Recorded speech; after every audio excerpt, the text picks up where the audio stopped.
आज के इस वीडियो में हम लोग जो है वो उत्तल दर्पण की फोकस दूरी का फार्मूला पढ़ेंगे, जो 12th और 10th दोनों के लिए ही इम्पॉर्टेंट है।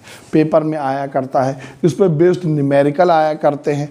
तो इसका उत्तल दर्पण की फोकस दूरी और अवतल दर्पण की फोकस दूरी का आंसर सेम वही होता है, 1/f = 1/v - 1/u। तो अब हम लोग इसका डेरिवेशन पढ़ते हैं उत्तल दर्पण की फोकस दूरी का। तो जल्दी से उत्तल दर्पण बना लेते हैं। उत्तल दर्पण में क्या होता है, दबे हुए पृष्ठ में पॉलिश होती है और परावर्तन कहाँ पे होता है, उभरे हुए पृष्ठ से होता है। ये देखिए दर्पण है और ये वस्तु रखी। अब आपने इसके 2 नियम पढ़े, 3 नियम पढ़े प्रतिबिंब बनने का। अगर वस्तु प्रकाश किरण एक जो है मुख्य अक्ष के समांतर आ रही है, प्रकाश किरण मुख्य अक्ष के समांतर आ रही है, ठीक, तो ये उसमें इधर चली जाएगी, मगर ये महसूस होता है कि ये कहाँ से आ रही है, फोकस से आ रही है, ठीक। उत्तल दर्पण में प्रकाश जो है वो फैला देता है, उत्तल दर्पण प्रकाश को फैला देता है। इस प्रकार प्रकाश किरण जाएगी और ये फैला देगी, मगर ये महसूस होगा कि कहाँ से आ रही, फोकस से। दूसरा आपने पढ़ा कि प्रकाश किरण जो है वो वक्रता केंद्र पर जाती है, ठीक। और इस लाइन को यहाँ पर एक हम यहाँ पे डैश डैश डैश लंब डाल देते हैं। जहाँ पे 2 प्रकाश किरणें हमेशा मिलती हैं वहाँ पर प्रतिबिंब बनता है। जहाँ पर 2 प्रकाश किरणें परस्पर टकराती हैं, परस्पर मिलती हैं या एक दूसरे को क्रॉस करती हैं, वहाँ पर हमेशा प्रतिबिंब बनता है। तो ये आपका हो गया प्रतिबिंब। ये O डैश एक वस्तु है, इसका प्रतिबिंब कहाँ बना, I डैश पर, ठीक। अब इसका नाम Q डैश, इसका नाम रख लो बेटा। इसका नाम जो है इस बिंदु का ध्रुव, ये दर्पण का ध्रुव है, इसको कहेंगे P। इसका नाम रख लिया A, इसका नाम रख लिया N, ठीक।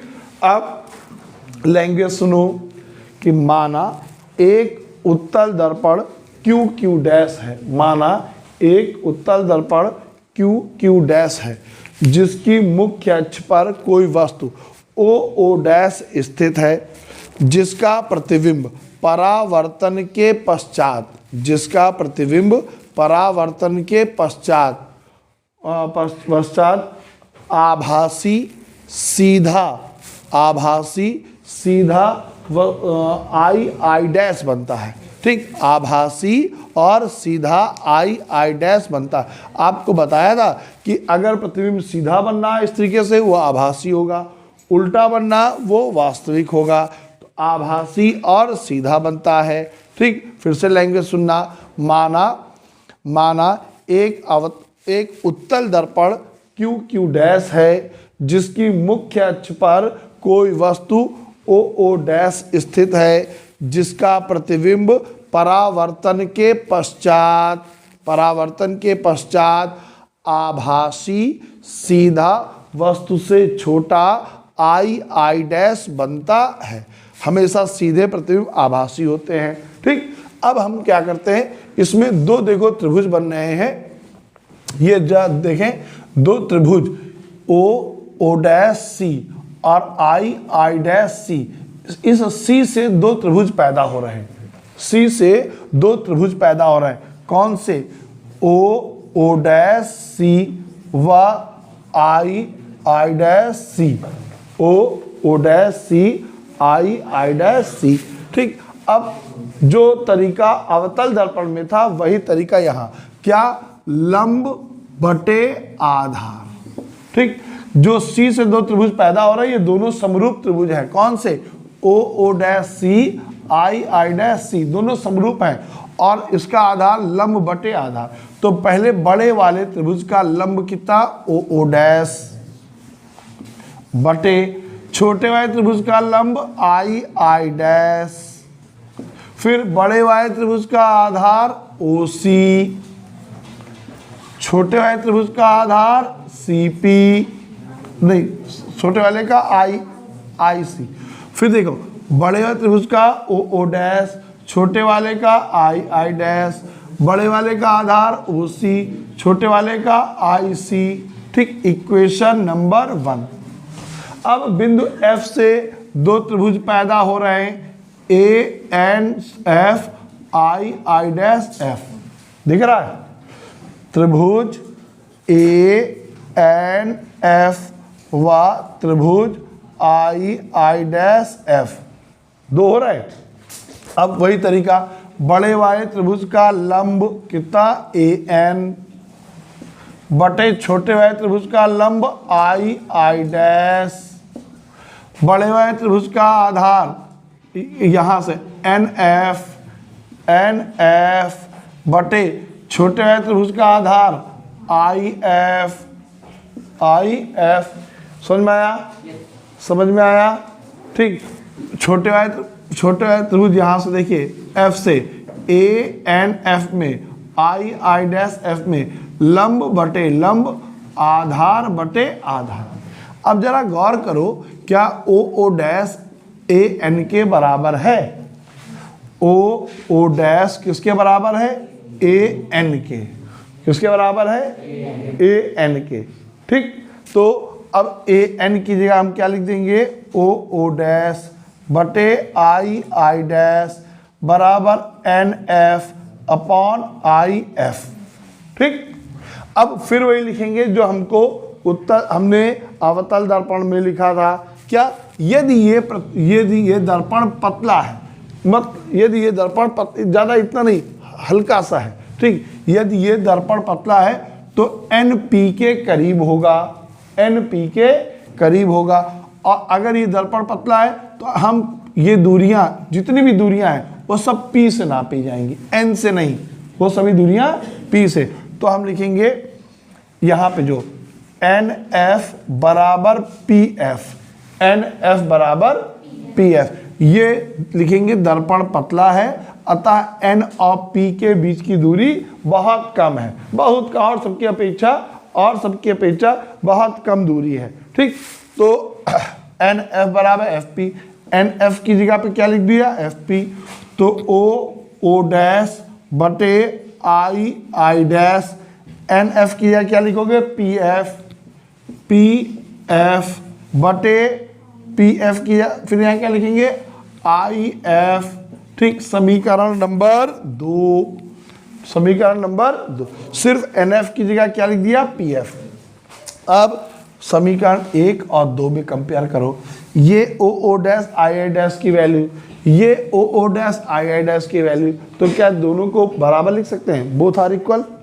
ठीक, तो समीकरण 1 एंड 2, ओ सी बटे आई सी बराबर पी एफ बटे आई एफ, ओ सी बटे आई सी इक्वल टू पी एफ और बटे आई एफ। अब दर्पण से दूरियां नापते हैं। आपको पता होना चाहिए दर्पण से वस्तु की दूरी को, दर्पण से वस्तु की दूरी को हमेशा क्या मानते हैं, यू। क्या मानते हैं, यू, अभी बताया था। दर्पण से प्रतिबिंब की दूरी को क्या मानते हैं, वी। क्या मानते हैं, वी, पी आई बराबर वी। अब देखो, ये दर्पण के बाद की दूरी है, इसीलिए क्या होगी, पॉजिटिव। ये दर्पण के पहले की दूरी है, इसीलिए क्या होगी, निगेटिव। फोकस दूरी पी एफ, फोकस दूरी पी एफ बराबर एफ, पॉजिटिव। क्यों, क्योंकि दर्पण के बाद की दूरी है। वक्रता त्रिज्या पी सी, वक्रता त्रिज्या पी सी, पी सी बराबर कितनी हो जाएगी, प्लस का आर, प्लस का आर। ये सभी दूरियां प्लस की, ये सिर्फ दूरी। अब यहाँ पे देखो, सिर्फ हम यहाँ पर हम पी एफ का मान तो जानते हैं, बाकी कोई मान जानते ही नहीं, बाकी हम कोई मान जानते नहीं। फिर क्या करो, जुगाड़ लगाओ, वैल्यू रखना है हमको। ठीक, फिर क्या करो, ओ सी का मान नहीं मालूम तो लिख सकते हैं O P plus P C. क्या लिख सकते हो, इसकी जगह पे O P plus P C, O P plus P C. ठीक, अब आई सी, अब यहां से आई सी को क्या लिख सकते हो, P C minus P I, ध्यान सुनो, यहां से यहां तक की दूरी क्या लिखेंगे, PC minus PI, PC minus PI। PF का मान तो हम जानते हैं, ठीक, PF का मान हम जानते हैं। अब IF, सिर्फ इतनी दूरी क्या लिख सकते हो, PF minus PI, PF minus PI, PF minus PI, ठीक। जैसे कोई बहुत बड़ी दूरी होती है, हमारा फीता छोटा है तो क्या करते हो, उसी से काम चलाते हो। हमको सिर्फ इतनी दूरियां मालूम थी, बाकी नहीं मालूम थी, तो हमने क्या लगाया, जुगाड़ लगाया, उसी फीते से काम चलाया। फीते में सिर्फ इतनी चीजें आती हैं, बाकी चीजें नहीं मालूम थी, ठीक। अब इन सब का मान रख दो, ठीक। तो OP का मान कितना, -U, PC का मान कितना, +R, PC का मान R, PI का मान V बराबर PF का मान F, PF का मान F, PI का मान V, ठीक, PI का मान V। अब अभी जो बताया था क्या, वक्रता त्रिज्या फोकस दूरी के दोगुनी होती है, वक्रता त्रिज्या फोकस दूरी की दोगुनी होती है। तो R की जगह पे क्या लिख दो, 2F, R की जगह पे लिख दो 2F, R की जगह लिख दो 2F, और यहां पे F माइनस V। अभी आपको बताया था अगर भिन्न है ना, और बराबर का निशान लगा है तो क्या करते हैं, क्रॉस मल्टीप्लाई करते हैं। तो अब इसकी गुणा यहां करो, -UF, इसकी माइनस माइनस प्लस UV, ठीक, प्लस F की करो 2F स्क्वायर, फिर माइनस प्लस की गुणा -2FV। समझ में आया, -U की यहाँ की, -U की यहाँ की, 2F की यहाँ की, 2F की यहाँ की, बराबर F की यहाँ करो तो 2F स्क्वायर, इसकी यहाँ करो माइनस का FV, माइनस का। अब ये और ये कट जाएगा, सिर्फ UV को इधर लिखा रहने दो, बाकी सब बराबर के उधर ले जाओ। बराबर के उधर ले जाने पे क्या होगा, इनके निशान बदल जाएंगे, प्लस वाला माइनस में हो जाता। जैसे एक देश की करेंसी दूसरे देश में जाए, बदल जाती है, मान बदल जाता है। तो ऐसे इधर से उधर ले जाओ, मान बदल जाएगा। ये इधर ले जाओगे क्या हो जाएगा, प्लस का, ये उधर ले जाओगे क्या हो जाएगा, प्लस का, और ये क्या हुआ, माइनस का, ठीक। तो UV बराबर UF प्लस 2FV में से एक FV घट जाएगा, तो प्लस का एक FV बचेगा। जो संख्या बड़ी होती है उसके सामने के निशान लिखते हैं, 2 प्लस का है, 1 माइनस का, ठीक। अब उसके बाद में दोनों पक्षों में भाग करने पर UVF से, दोनों पक्षों में UVF से भाग करने पर UVF